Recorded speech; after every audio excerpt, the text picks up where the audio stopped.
Êxodo capítulo 16. O maná e as codornizes. Toda a comunidade de Israel partiu de Elim e chegou ao deserto de Sim, que fica entre Elim e o Sinai. Foi no 15º dia do segundo mês, depois que saíram do Egito. No deserto, toda a comunidade de Israel reclamou a Moisés e Arão. Disseram-lhe os israelitas: quem dera a mão do Senhor nos tivesse matado no Egito.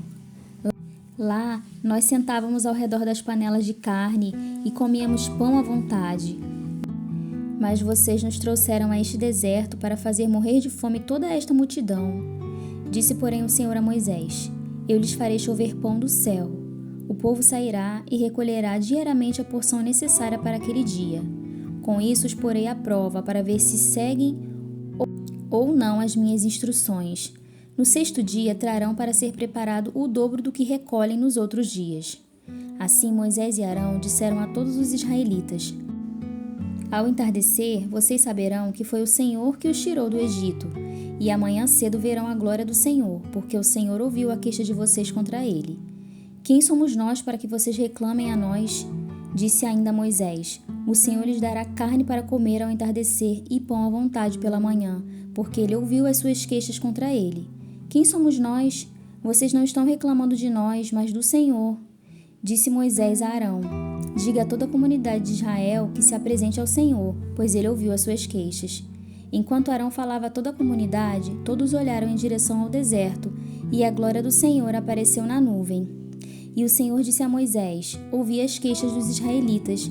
Responda-lhes que ao pôr do sol vocês comerão carne, e ao amanhecer se fartarão de pão. Assim saberão que eu sou o Senhor, o seu Deus. No final da tarde, apareceram codornizes que cobriram o lugar onde estavam acampados. Ao amanhecer, havia uma camada de orvalho ao redor do acampamento. Depois que o orvalho secou, flocos finos semelhantes à geada estavam sobre a superfície do deserto. Quando os israelitas viram aquilo, começaram a perguntar uns aos outros: o que é isso? Pois não sabiam do que se tratava. Disse-lhes Moisés: este é o pão que o Senhor lhes deu para comer. Assim ordenou o Senhor: cada chefe de família recolha quanto precisar, um jarro para cada pessoa de sua tenda. Os israelitas fizeram como lhes fora dito. Alguns recolheram mais, outros menos.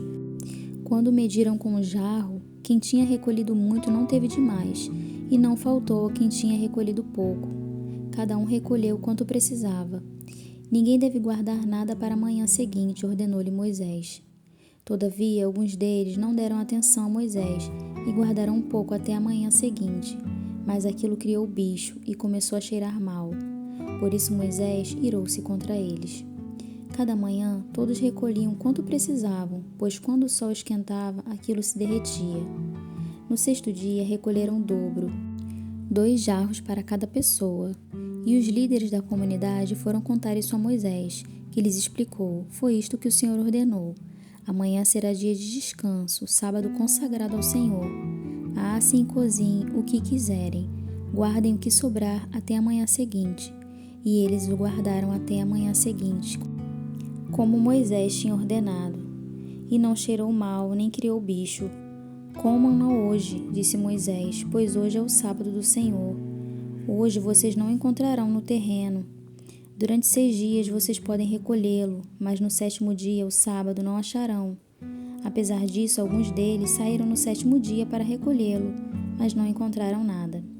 Então o Senhor disse a Moisés: até quando vocês se recusarão a obedecer aos meus mandamentos e às minhas instruções?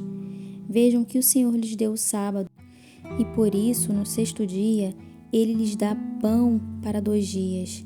No 7º dia fiquem todos onde estiverem, ninguém deve sair. Então o povo descansou no 7º dia. O povo de Israel chamou maná aquele pão. Era branco como semente de coentro e tinha gosto de bolo de mel. Disse Moisés: o Senhor ordenou-lhes que recolham um jarro de maná e que o guardem para as futuras gerações, para que vejam o pão que lhes dei no deserto, quando os tirei do Egito. Então Moisés disse a Arão: ponha uma vasilha à medida de um jarro de maná e coloque-a diante do Senhor, para que seja conservado para as futuras gerações.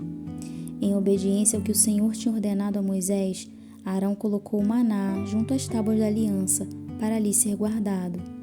Os israelitas comeram maná durante 40 anos, até chegarem à terra habitável. Comeram maná até chegarem às fronteiras de Canaã. O jarro é a 10ª parte de uma arroba.